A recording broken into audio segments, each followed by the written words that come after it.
What's up, everybody, and welcome to the Swolecast here alongside Dan Gaspar, Davis Mattek, and Peter Overzet. I'm David Kitchen. And guys, welcome to the show. Davis, you look very professional right now. Profesh AF. With the hair. You like my glasses? You can't tell that like you have long hair right now. It looks like short, cropped, and you've got your blue blockers on. I'm proud of you, man. This is like corporate Davis right now. Did you want me to take my Swolecast pictures with this outfit on? Gosh, Please. Swolecast has to be the stupidest phrase in the world of phrasing. I'm kind of coming around. It cracks me up every time I say it. It sounds like it's like a bath and body wash product. Like, what's your Swolecast? Yeah, it's your Swolecast. Like who? Like what is the epitome? What is the inner Swolecast? I like Peter's comment about the Swolesome comment. And I was like, we should just run this swole pun into the ground while we're at it. I was also curious if it's Swolecast or Swolescence. I think it's Swolecast. Yeah. Swolecast, okay. For people who don't know, Dave has been asking us to send him selfies of our Swolecast, and it's kind of on theme for Dave's life, which last week involved inviting people into his home randomly. Now he's soliciting selfies from us. Kitchen's really in a weird place right now without his family. They're coming back today. I've got a heart out at the top of the hour. How was your vacation? Well. Did you play any slates of daily fantasy? Oh yeah, I played NASCAR yesterday. A screenshot too. I saw Soccer Dave screenshot. Wait, Soccer Dave doing the screenshot live? No way did Soccer Dave screenshot. I literally don't believe it. Oh yeah, no, in our chat total. I have on Twitter at to Soccer Overzet. Dave. Yeah, I have min cashed 4. I'm 4 for 4 right now. I woke up on Saturday or whenever it was, the German Bundesliga stuff, and I was just like, hey, there's 3 minutes left.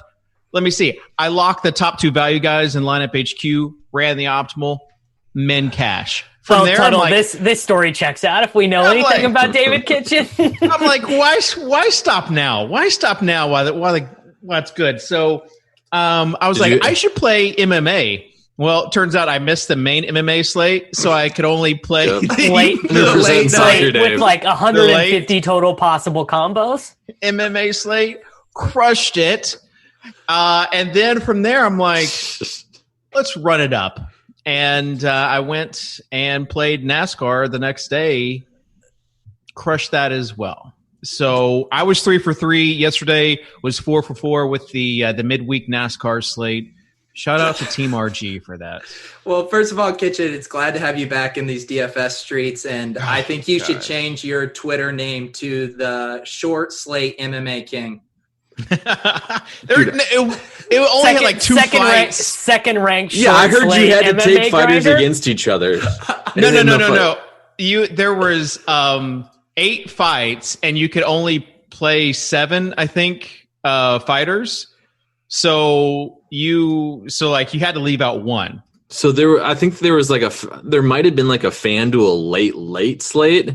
This is on DraftKings. I haven't ventured over to FanDuel yet. Because I remember scrolling through the lineup HQ chat on RG Slack, and it was like an email from a complaining customer that said that he couldn't generate any lineups, and it was because you couldn't. Lineup HQ is set to automatically not allow fighters against each other, and you have to change that setting.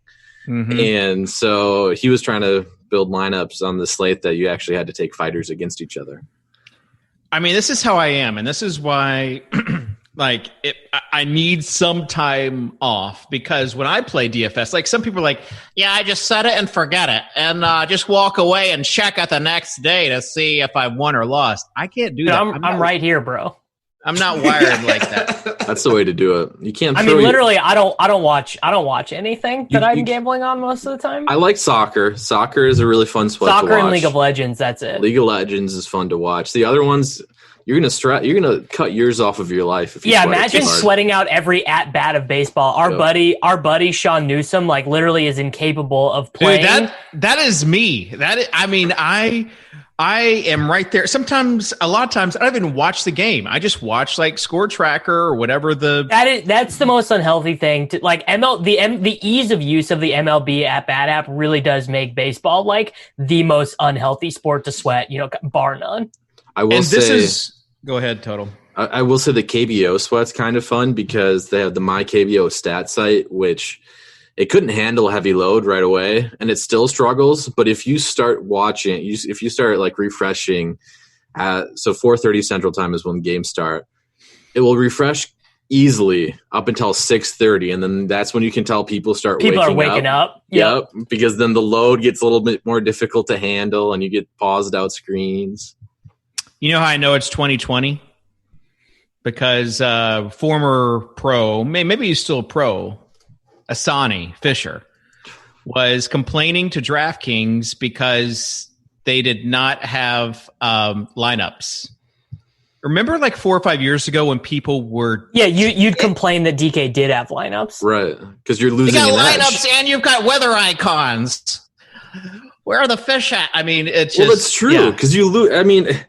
His tweet shows exactly why people didn't want these sites to show lineups, because you get people that there were a bunch of guys who were guys who were owned who weren't playing. Yeah, people can't figure out where these other sites are.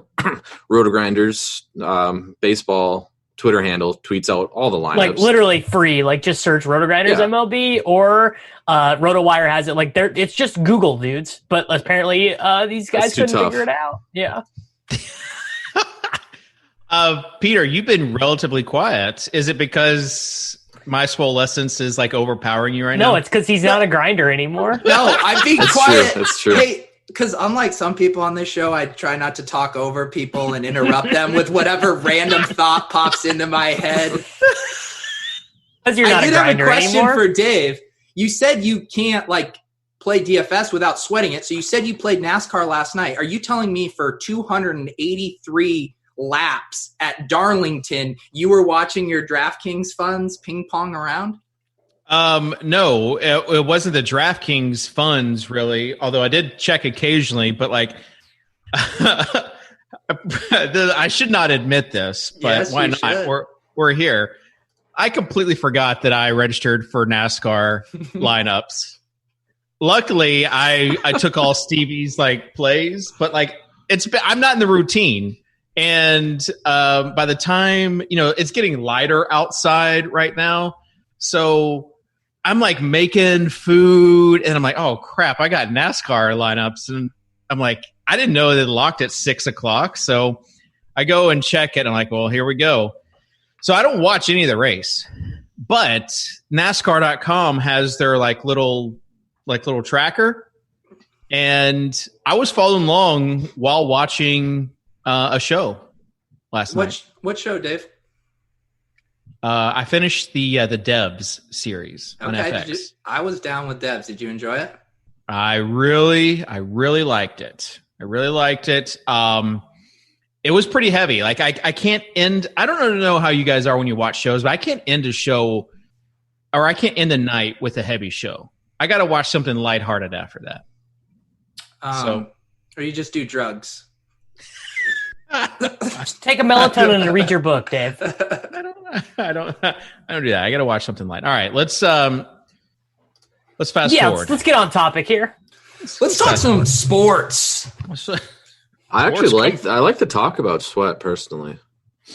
Yeah. And that's the other thing with NASCAR is I was checking, maybe there's a late slate because they got different stages. There's not. But that's how I play. That's how I play DFS. That's how I sweat, and that's what I enjoy. Yeah, you literally make decisions the last 5 minutes. For those of you guys who don't know, the reason why Tuttle and I are laughing is back in the day, Kitchen had a digital assistant that would register games for him, and he would sometimes forget that said digital assistant had registered games for him, and he'd have $1,000 out in the FanDuel 2-game late slate, and 3 minutes before be like, oh well, I gotta figure this out and do it right now and just run the Basketball Monster Optimal because I have no idea what's happening and I forgot I was in the slate. First of all, virtual assistant, hat tip to Bonnie. back in Bonnie the goat. Shand. Hey, in Kitchen, 2015. Yeah. is that role still available if there's maybe Swolecast commenters, viewers out there that would like to be your virtual assistant? Yeah, I like how Davis said digital assistant. What's the difference? Yeah, we're gonna have to see. I had 2 people reach out to me yesterday about internships. So can we get a Swolecast intern? Yeah. So can you imagine? Oh, yes. I've talked to Charlie. I got to run it past corporate because, like, it. What are interns even gonna do right now? Well, we first need audition tapes for their internship. That's a must. I don't know if we're going to get there this year, but we have potential interns that are coming. Wow. I'm gonna take the under on this happening by the start of 2021. I'm just gonna go ahead and put that out there right now. Kitchen didn't you have an intern before? No, we've had many interns before. Justin Bailey. Justin Bailey was the first FI intern. Wasn't there some old guy at Roto Grinders though too? Oh yeah, that was my old coach. He needed some sports admin credits, so I got to take him under my wing this time. If I take him under your wing, you mean Max enter the mini Max for you? I think the only time I met him, he's like, yeah, I don't do anything. He did he put together spreadsheet stuff and just he contributed to the office environment. He kept ping pong scores. He would lay odds. Big part of Kitchen's job was the ping pong. I miss it, man. We miss the ping pongage. Hey, God, I do think I did ask you on Twitter, I had to do a little check-in. How has your week gone, without your family? It sounds like you've been hyper productive, just living your best life. Hyper productive for sure. Usually whenever my family goes out of town, I just veg, man. I just veg in front of the TV. This time I wrote up a laundry list of stuff. I fixed the freaking toilet. I fixed the toilet, man, that had been running, you had to jiggle the handle and stuff. I fixed it after 6 weeks of it not being fixed. I organized the garage. I made steaks. I made a nice juicy pork. I smoked a pork loin. All the stuff on this checklist, I got it done. Now the last thing is just to mop the floors before the family gets back today. Did you use Trello to organize your list? Did you brainstorm it first in Bandcamp? There's Asana. Did you get the roadmap? Did you get the roadmap for the week in Asana though? That's where that comes in. Hey Davis, let's turn this back on you. What kind of task management software do you use? I don't need one. Checks out. That's what I thought. We should explain this joke though, because you guys have explained it many times. No, we haven't. So I don't think we've really explained it in depth as much as you think, Kitchen. People don't appreciate it as much as you guys do. Oh, yeah. If they would have, people will enjoy. We were the bottom 1% as far as Slack, top. Or I don't know, first 1%, I should say, not bottom 1%. We were early. Yeah, we were early. And you guys are I don't want to use Slack. I don't want to use Slack. Skype chat is where it's at. Back in the Fantasy Insider days, Kitchen would try to use all these different software programs to organize, and each week it would be a new software program. It'd be Trello, Basecamp, Asana. Whatever. I mean, there were more. Those are the only ones we can name right now. But those are the only ones. No, they were more. There definitely more. Those were the only ones. I think Trello was the most short-lived because that was the third one you introduced, and I think we were all just you know what? It's probably fine at this point. Kitchen had a workflow tool to manage his other workflow tools. No, literally though. Yes. You're joking, but that's true. That's 100% what it was. These guys don't even know what workflow is. Davis doesn't have any sort of task management software. That's all you need to know about him. Yeah, because Davis, how do you prioritize? I got to do my one thing today. It's because I read Atomic Habits and I do the same. Yeah. I read Atomic Habits and I do the same thing every day for my work days. Yeah, I actually started reading Atomic Habits this morning, and now I'm a new man. I can sum it up for you in like one word. No spoilers, dude. Yeah. It's very much like Range in the sense of it is what it is. You mean it's like every Gladwellian book where it has one good point that it repeats in 150 different ways? Nassim Taleb as well, where it's like literally it's actually just the title of the book, but over 300 pages. Very similar. Davis, why don't you explain to people like your day? Like walk people through your day. I wake up, I read 10 pages of a nonfiction book. Are you intentionally flipping Kitchen off when you? No, why is adjusting his glasses? It seems like a pretty aggro move. Yeah, hold on. Pulling a Chase Elliott over here. Let's let him. Dan, I get that I get that reference. Yeah, man. And then I let the dogs out. Yep. Sometimes if I have like a chill morning, I'll walk them around the block. If not, they'll just go outside and get a couple fetches. Okay. Then I make coffee. I didn't know this was the level of detail we were going to get. Yeah. I'm going to sit back. I'm actually ready for it. We're to like 7:30 a.m. here. Yeah. So I make the coffee in the French press normally. And then if I have more time, I'll try and read another 10 pages. If not, I'll just go upstairs, and the first thing I do is figure out what I have to do for podcasts for that day. So either record one, edit one, or post one. Then I open up whatever article I'm working on the day and put that on one part of my screen and move that in the background. Then I open up Slack and just figure out the tasks that need done for that day. And then I work until noon. Not today because Peter switched the time frame up on us. Not that I'm like, it's not that you're ruining my routine or anything. Like, it's fine.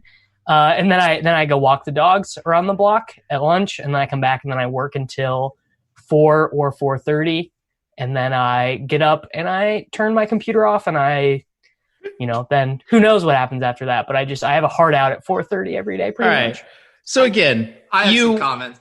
Yeah, I have a first comment is it's easy for someone whose schedule is walk the dog podcast article. Like, it's easy for that person to not have a task management. Yeah, because that's my job. Or is it easy because he's focused it down to that? He literally has two tasks. Like, no one ever hits him up for like other projects. Inaccurate, but okay. Okay, so when they hit you up for projects, what do? You do it right then? What if it's like a long-term project? Well, I block my time out accordingly. So Kitchen's problem is he gets too many people asking him. He's not focused. He's not. The problem is that Kitchen can't focus on one task without something telling him to do it. All right. We'll talk about Pomodoro technique some other time. Peter, what are your comments? My one comment was Davis getting in a slight about me moving back the recording time when he lost all rights last season when it was during the season. He pushed back the recording because I don't even remember what his excuse was. And we literally watched him argue with Draft Chief online for the entire hour. He was going out with his boys. He was going out with his boys. Because I was going out to dinner with my boys. The biggest fraud lie I've ever heard in my life. Well, I'm not actually mad at you for pushing back the recording. It's fine. All right, Tuttle, do you have any comments on Davis's schedule? No, I like that he's structured. I mean, I'm not going to bash the schedule. I don't need an app to tell me what to do because I know what I need to do. Which is fine. Again, when you have like two things, it's fine. I've been kicking it old school with. I'm going. There you go. Look at that planner. Flesh and blood Trello right here. I just put all my recording times and all due dates in my Apple Calendar. Oh, and it works for me. Just another excuse to tether yourself to your phone, you millennial dirtbag. All right. We love to see it. Let's move on to some sports talk like we were going to do. Let's just keep doing workflow life hacks, guys. This is good. Do you know about the Pomodoro technique? Peter does, I'm sure. I don't. I've heard like awful blue checkmark accounts talk about it on Twitter. Like, are you the anti-blue checkmark gang? You and Clay Travis? No, but there's just this very Like I've written a feature for the New York Times, blue check mark people. Then they love the Pomodoro technique. I love how you brag about reading something that has to do with like productivity, and then everything else you just I didn't take brag a about it. total I just said dump on. I just said I knew what it was. No. Your Atomic Habits. I just do whatever the Atomic Habits says to No, do. that's because it's like Leone's favorite book of all time. Guy will like literally every time someone asks him for a book rec, he tells them that one. So the Pomodoro. Go ahead. Oh, I was just going to say a Leone thing. I saw the other day, he was referencing that him and his wife on their Google calendars have to argue about if the duration of the event includes drive and commute time or not. I mean, this guy truly is scheduling. Leone like schedules out like his shower times, like not a joke. Not a joke. Like he's like, this is like mandatory fun time. Like this is my time to enjoy myself. Like it's a real thing. In the shower? He gives himself a block of time within the shower time to pleasure himself. And so the Pomodoro technique, shifting gears quickly, is basically where you allot a 20 or 25-minute block to one task, and you don't get sidetracked. It's just that one task, and you sit there for 20 or 25 minutes, and then afterwards you take a 5-minute break. And you set like goals before you start the day of how many tomatoes, which is kind of what they call it. Just Google tomato timer if you're into it. But that's the essence of the Pomodoro technique. The Swolecast is Swolecast. It's focus on something for 20-minute blocks because you're much more productive when you're just doing one thing as opposed to having 3 online poker windows. Just theoretically, this is something that someone might do. Like it's just like trying to. I think the start of this show could have used a tomato timer to help keep us on track. Have we gotten to one bullet point yet? No, we're actually at 25 minutes, so we're and Dave has a heart out at the top of the show. So now we've got a 5-minute block to talk about sports. That's our rest time. All right. So the topic is early round quarterbacks.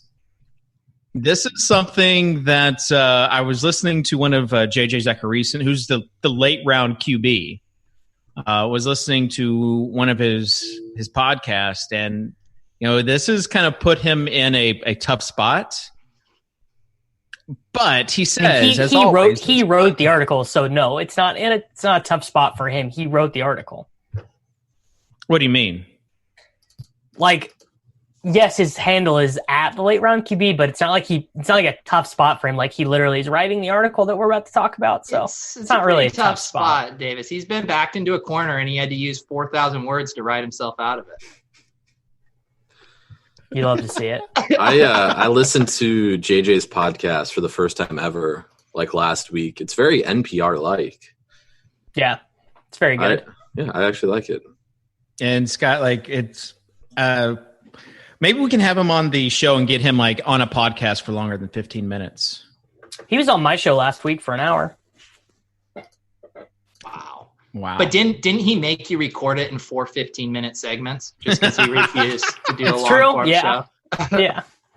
When you just ask him a question, he goes like 5 minutes on it. And he made you manually do the air horn to introduce him. And the mechanical sounds.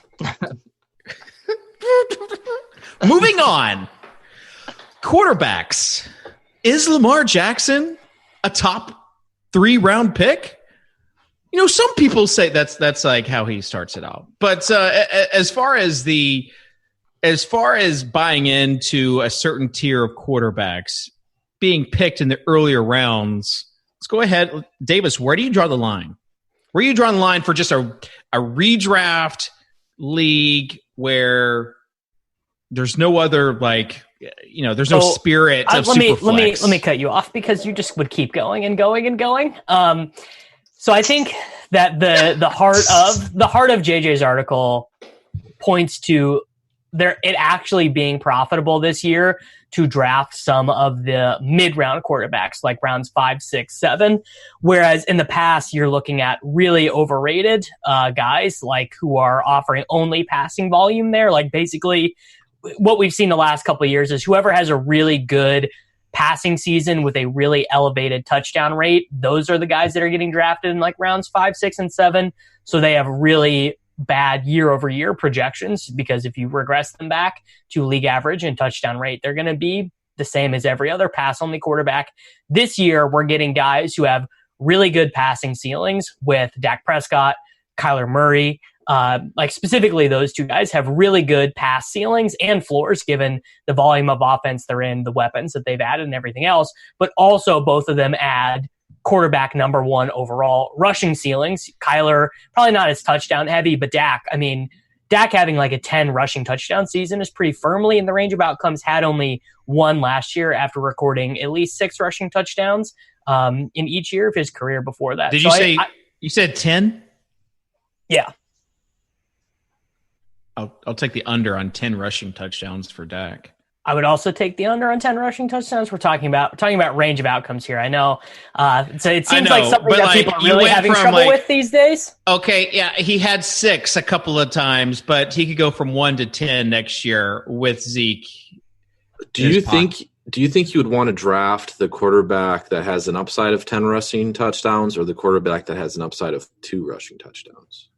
Or upside of 0 in the case of like Tom Brady and those guys? You mean Leone's top 5 quarterback? 5,000 yards and 40 touchdowns? No, don't get Peter, me started. Go ahead, because Tommy has hurt you, and anybody that posts anything positive about Brady, you feel it necessary to just immediately push back. Go for it. You need one other example of me doing that other than Leone's tweet?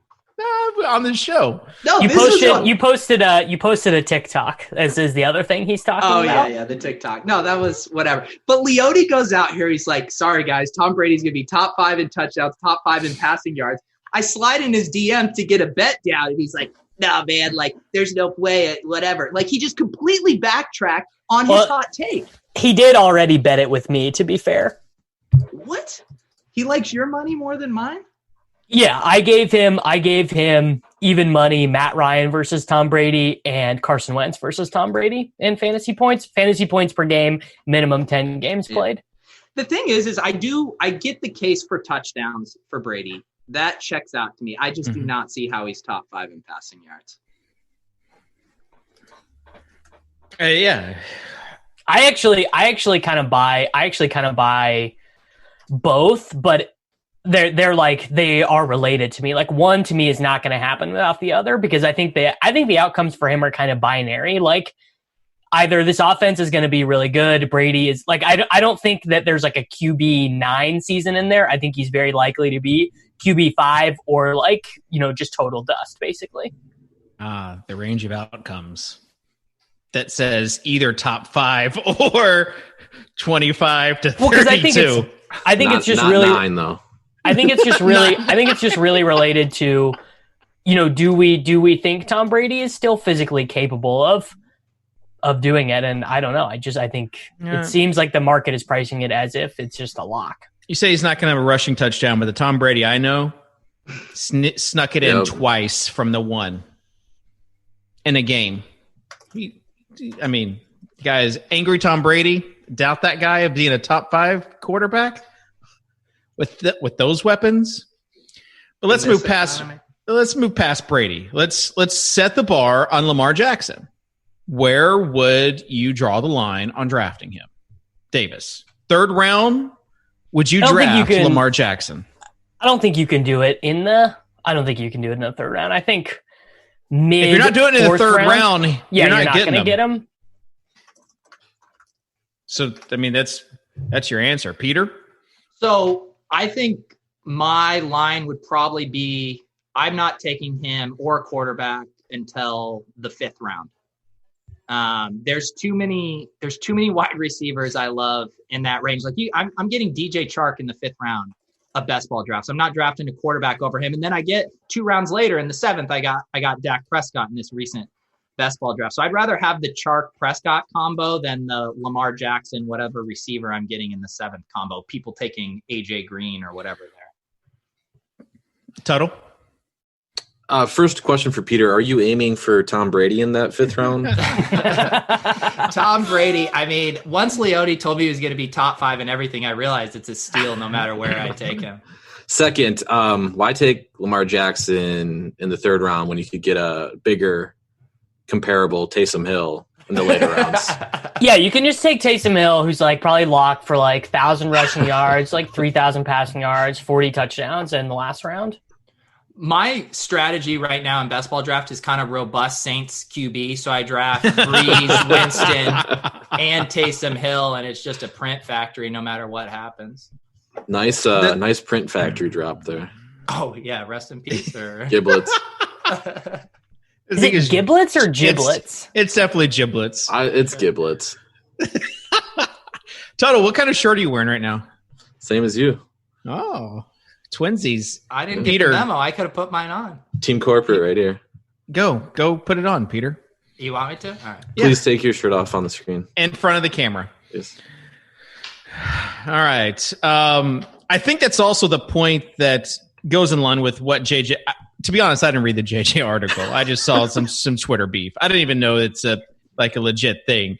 I just saw people on Twitter talking about it. But I drafted Lamar Jackson a lot last year because he had that ceiling play. He's like my keeper in two of my home leagues that I'm in. So fascinating. You got him in like as QB 13 to QB 15 last year. Yeah, there's not really a guy like that exists this year. Is there not? Taysom Hill. It's Daniel Jones is the guy that would be close. But I can dig Daniel Jones. Yeah. He's got a brutal schedule to start the year. Like, just plays against it's just going to be like 4 super low scoring brutal games where he's probably going to fumble like 19 times. So not ideal. All right. I wonder if he's really like how dirty this shirt is going to be. He's digging through his laundry basket. All right. Oh, it's not even the same one. Oh, it was in the wash. It's not even the same one. Unbelievable. I mean, the Peter that I knew, the pre-famous Peter, would have gotten it out of the wash and put it on because it would have been even funnier when he did that. Here's the thing. But I guess you got your image to protect now since going viral. No, that wasn't the true issue is I couldn't find it. I was like, how long am I going to look for this shirt right now? All right, let's move on to Ben Roethlisberger. Are you buying Ben Roethlisberger back this year and like what that means for Juju? Like Silva's got Juju like incredibly high comparatively to the field. Because of Silva knows how to do math. Because Big Ben is back. Do you buy that he is back though? If you're ranking Tom Brady as your I was about to say, I'm fine with it. Better be ranking Big Ben right up there with him because apparently time is meaningless. Yeah. Time is meaningless. Facial hair is meaningless. Nothing matters. Yeah. Yeah, Peter, it makes sense to a point. If the Steelers had the equivalent, like they've got Juju, who we don't know really if he's an elite number 1 wide receiver. We do. He is. What do you want on Dante Johnson? Like what do you want him to do with Mason Rudolph and the duck call? You know, what do you really want him to do? Just had to bring that back.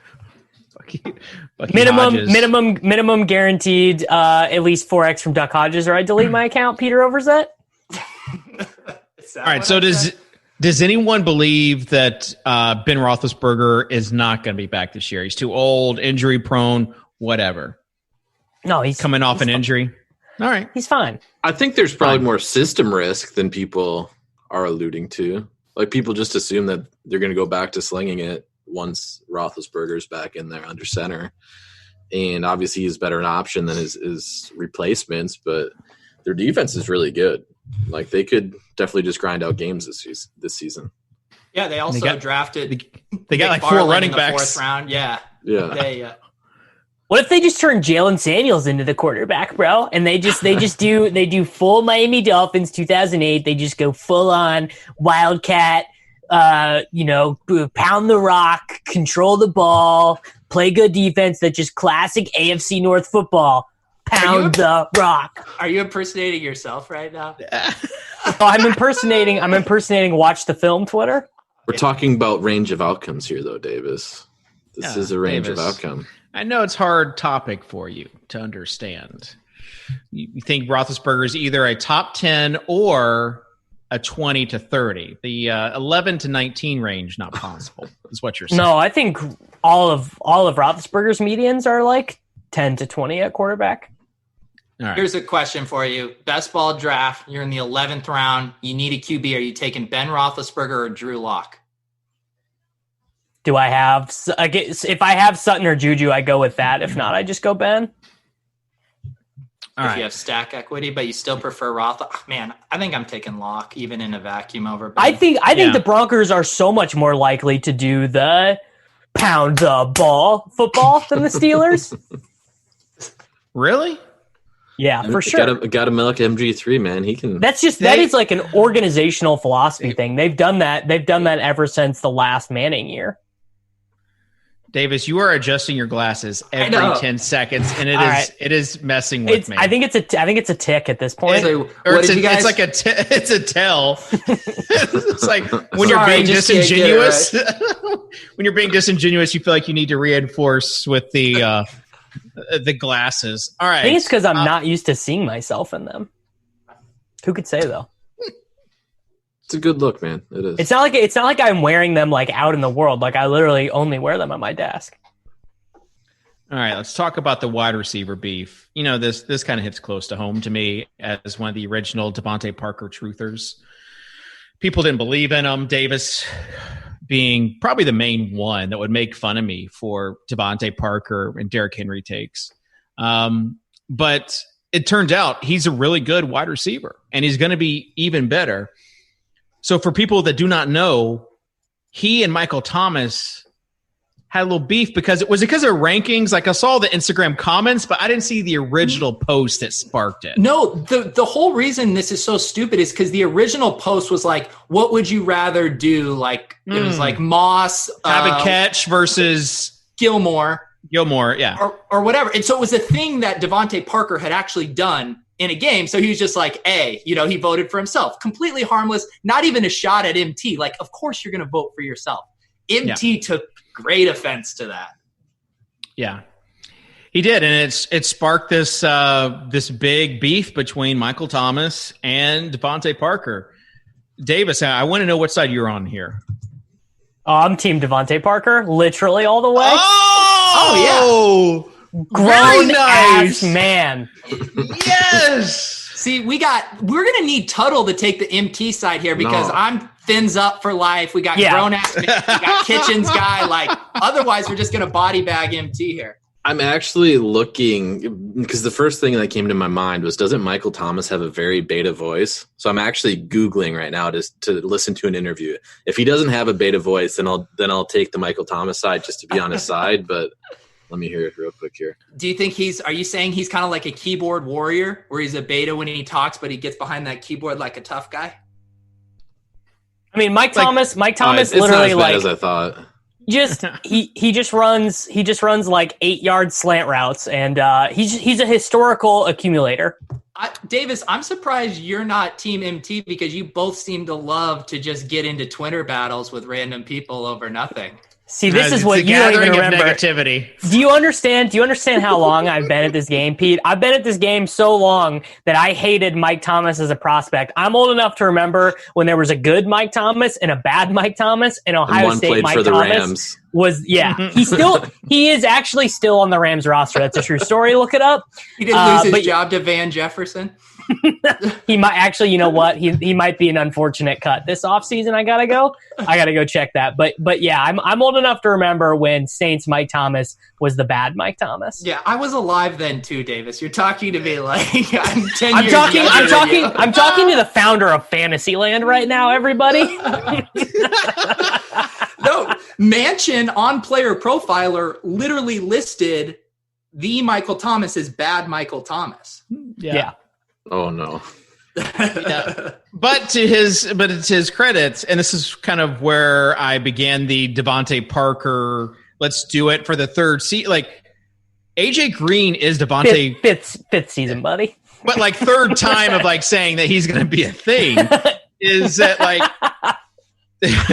is his player comp was AJ Green. I called him AJ Green Light. It's just like it has really highlighted how bad of a coach Adam Gase is.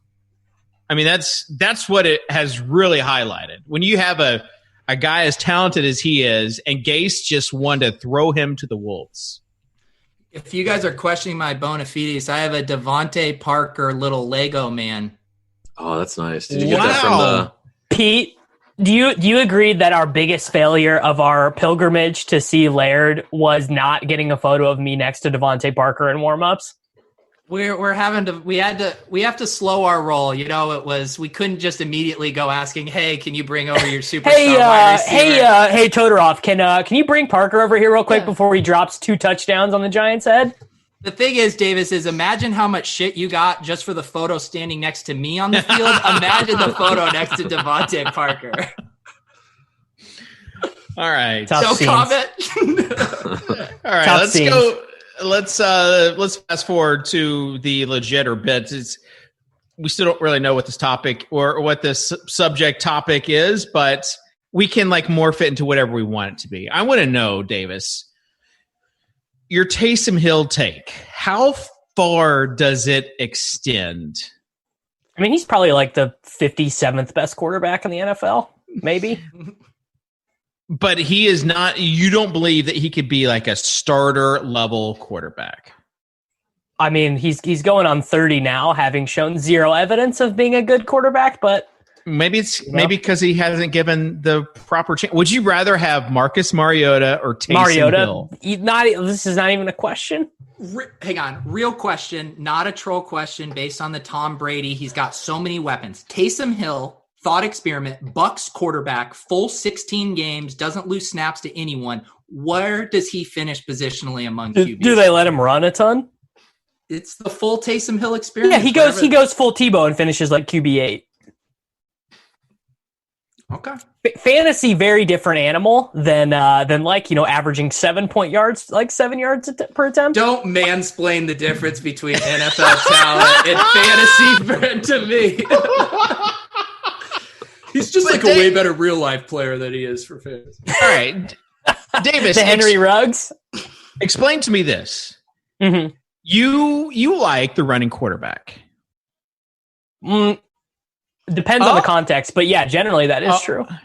Oh, is the context a running quarterback that is not white? Is that what the context is? No, I love Tebow. You love Tebow? Go back and read my Tebow tweets. I was Team Tebow. All right. But Taysom Hill is legit fast. Is that even true? He ran a 4.5. Do you think a 4.5 for a quarterback is fast? Doesn't he have like neither knee anymore? Yeah, I mean, I guess he is fast. I don't know. So in college, he's an athlete, ran a 4.5. So he's a running quarterback. Let's start there. He's a running quarterback. With no passing upside. Yeah. You didn't think he was fast, though, because he was white. I didn't think he was fast because he looks like a Tonka truck on the football field. I mean, I understand. People said the same thing about me. So as far as, though, like now that you know that he ran a 4.5, does that change your opinion maybe? That he has like a legit skill sets? The ability to run and play quarterback? I mean, he will be awesome for fantasy, but no, he has zero upside as like you win games with this guy quarterback. Okay. So legit or bit quarterback 56. Is that, Peter and Dan, do you think that's a legit take or like a bit take of Davis taking it probably too far with hyperbole? Like that in this experiment, it's if you had to start a franchise with a quarterback, he would be the 56th one you would select. Is that what we're saying? Yeah, or even like next year, what would his value be? Like you would rather have next year 55 other quarterbacks than Taysom Hill.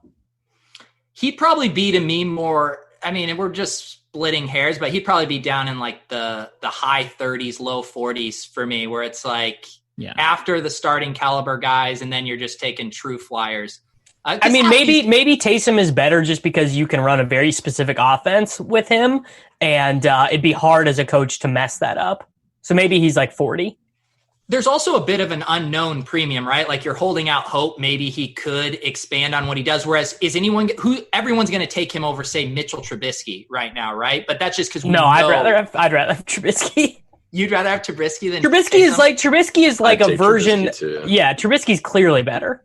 All right, so Mason Rudolph or I would take Taysom Hill. I would follow Peter's example and just say, we know Rudolph sucks. Maybe you can win 8 games with like Wildcat stuff with Taysom, where I don't think you could ever win 8 games with Mason Rudolph. All right, how about this one? Philip Walker or Taysom Hill? Oh, PJ, baby. Slinging it, dude. I actually do believe that. I think you'd rather have PJ Walker than Taysom Hill. I like PJ Walker, but I still don't think you'd play him over Taysom Hill. What evidence is there at all that Taysom Hill is PJ good Walker? Imagine Taysom Hill, what he's done to NFL defenses. Imagine what he would do. He's completed 7. He's completed 7 passes, Dave. I know that's part of the bit. That's the bit. But imagine him in the XFL. Can I just read? For those who don't know, can I read Taysom Hill's college stats to the people? Is that okay? Can we allow this? Sure. So he played 5 seasons in college because he played at BYU and he got hurt and he got a medical red shirt. So he only played 2 full seasons. In 2013, he threw 438 passes, was not able to reach 3,000 passing yards. In 2016, you're right, 4 years later, he threw 372 passes, again, was not able to top 2,500 passing yards. So his whole college career didn't get over 7,000 passing yards. Like we are literally talking about a guy who is less accomplished than Jake Fromm, right? Like Jake Fromm, clearly a better prospect than Taysom Hill in terms of like being able to throw the ball. Here's what I would say. And this is a legit take. This is not a bit take. Okay, this is going to be bad. No. This is going to be more. This is going to be. You think it's bad because it involves logic. So I understand. I understand. Getting owned with facts and logic. Yeah, that's Kitchen's brand. you're getting pwned with logic right now. Would I rather have Davis Mattek's take on a guy who he didn't even know that was fast? Or would I rather trust a Saints front office that has been relatively competent and that just gave Taysom Hill 2 years for $21 million? $21 million. That's a lot of money. And they keep on saying he is the next quarterback. Which one would I choose? It's the most insane thing ever.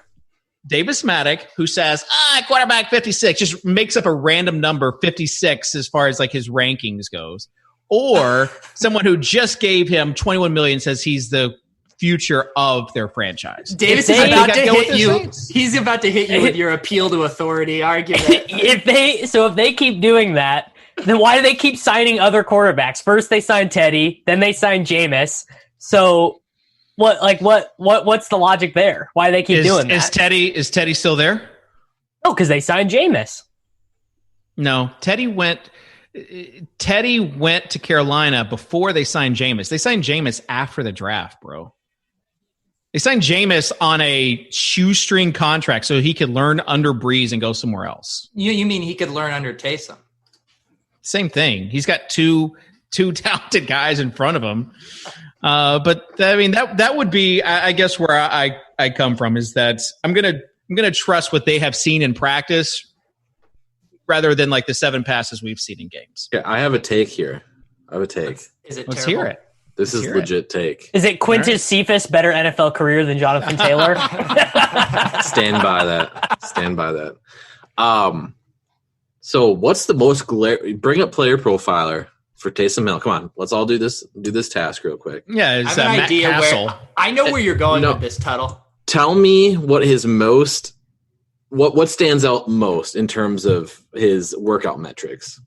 His age. No. I thought he's dumb AF. He got a 17 out of the 17 Wonderlick. Yeah. The 17 Wonderlick. Maybe he just can't run an offense because he's an idiot. Hey, maybe he can't run an offense because he can't pass. Like guys, he's big and fast, so he can do that stuff fine. But then you ask him to throw the ball, and he can't. You say, "Hey, buddy, just run the ball and lower your shoulder, and you'll be good." And that's all he can do because that's all. I can't believe how much. Enough. I can't believe how much they're paying him. It's amazing. Yeah, Tuttle, are you going to believe like what some standardized riddle test says about him or what the New Orleans front office said when they gave him $21 million? Tuttle's on Team Wonderlic, huh? I mean, to some extent. I was just actually really surprised that. Are you a big Fromm guy? So are you a big Fromm guy this year then? Coaches like him. Yeah. No, I watched QB1 on Netflix with Fromm. Not a fan. He's too douchey. All right. Speaking of shows, has everyone watched The Last Dance?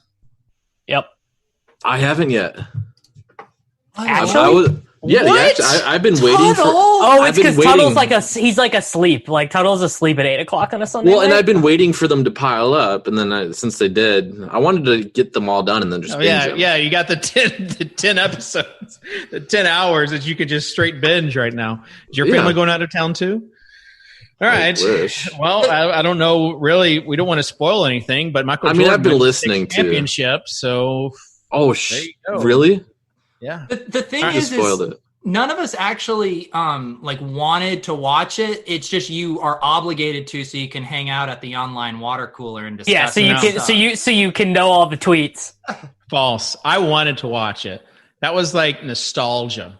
It was good. I wanted to name my second kid. Kitchen is definitely one of the people who totally believes that Michael Jordan ate a poison pizza. If Michael Jordan said the pizza made him sick, that means it made him sick. He would never be hungover. He's too much of a warrior. Here's the thing. I tweeted this after I watched it because I always thought it was bad pizza. And they said like bad left out pizza. So for the past 22 years, whenever I see a pizza that's been like left out for a long time, it's like, do I want to risk eating this when I could potentially end up like having food poisoning like Michael Jordan did? Or you could potentially end up having the game of your life. You end up eating the pizza every time. Of course. But it's still a topic that like goes through my mind as far as relating back to the MJ days. The poison pizza thing was definitely. What was your favorite lie that Michael Jordan told in this documentary? I think my favorite lie was that Gary Payton's defense did not bother him, despite him shooting 29% in the title clinching game. I don't really see any lies other than maybe the pizza thing. Everything was the truth. Buddy. I mean, it was a great documentary. I like Michael Jordan as a character more now than I did to begin, but he lied quite a bit. Of course, his company produced it. This is why, like, people on Twitter that can't separate like two things that can be this true at the same time, right? Like it was entertaining and maybe also, probably made himself look good and didn't include stuff that would make him look bad. See, there was a report that Scotty was like mad about the way he was portrayed in it. But, so I wanted to bring that up. I was thinking like, wow, Scotty is the protagonist of this to me. Like, I think I love Scotty. Like, Scotty is a historically underrated player anyways, but I left that thinking he was even better. I agree with you, Davis. I think people that did not know or grow up and kind of in that era had a new appreciation for Scottie Pippen. And they even ended it on like he was out there like with his bad back and he came back. Like there's only a few different stories. I didn't understand why Scotty got upset, but I didn't understand Michael Jordan getting mad at everything either. So Peter, what's your take on this? I enjoyed the documentary. One interesting thing that I thought was brilliant marketing by MJ is I want to say it was before the documentary. He said something along the lines of, I'm worried you guys. People aren't going to like me. People aren't going to like me, which perfectly set us up and primed us for like really bad stuff. And then it was like, oh, this guy's just hyper competitive and he's kind of a dick. And we're all like, no, man, that's cool. You do your thing. You're the best. We all loved it. Where it's like, he set that up. He knew it wasn't that bad. It's just brilliant. It's brilliant marketing on his part. He's 100% a bully. He's a bully. Right? Yeah, he's not pulling that stuff on Oakley and Ron Harper. He's sitting there bullying Scotty Burrell. You know what I mean? Yeah. Like, and Steve Kerr. But he is the bully. But I mean, there are other guys that could be considered bullies too that are athletes. But you can't. Well, deny LeBron is a part of the satanic ring, obviously, that runs the world, and so like you could argue that makes him a bully, I guess, too, as well. He has sex with Kyle Kuzma in the locker room. Mm-hmm. Yeah, I think we should just all accept that as fact at this point. Didn't know we were going to end up there. All right, closing thoughts. Go ahead, Davis. You have something else you want to say? Well, I wanted to make one more point, which is I actually think so. So right now, this book, The Victory Machine by Ethan Sherwood Strauss, just came out about Kevin Durant leaving. Here comes the plug. I mean, you can't listen to talk about it on my podcast, but whatever. I actually wanted from you olds. I wanted this take, which was, I actually think what Kevin Durant does in terms of like whining and complaining and feeling as if everyone is against him with the media and everything. Like, why is that not really different from what Michael did, which is just get affronted by everything and just get mad and hold grudges against literally everyone? Like, it really does feel like the same thing to me. No, I disagree, because like there is a level of pettiness now that you couldn't do back then because there was no social media. But when a guy creates a burner account to defend himself, that kind of Jordan could not do something that petty even if he tried, right? Because he didn't have the ability to do it. We don't think Jordan would be arguing with trolls via DM had Twitter existed. Like this dude sat in hotel rooms and smoked cigars by himself all the time. Like, he would be on social media arguing with people. He'd be too busy playing blackjack. He might not have a social media. Peter, what are your thoughts as a fellow old? Yeah, I think the reason we deify the Jordan bulliness is because the outcome was just total greatness in winning. Whereas I feel like the Kevin Durant and some side, like to Dave's point, it feels petty, it feels whiny. It doesn't have this kind of definitive, authoritative tone to it that would make us appreciate it. Like, we're okay with leaders and people being jerks if it like results in good results. But I think the Kevin Durant thing, everyone's just like, this is just a kid who's being annoying on the internet. Yeah, and I don't even find him that annoying. Davis, I know you do because he hurt you and your Oklahoma City. You know, I commiserate with Kevin Durant. I can't. He's one of the guys I can't help but love him. You know, he hurt me. He hurt me so deep. He called you a blog boy. Yeah, Kevin Durant would literally hate me if he knew who I was. But I can't help but love him.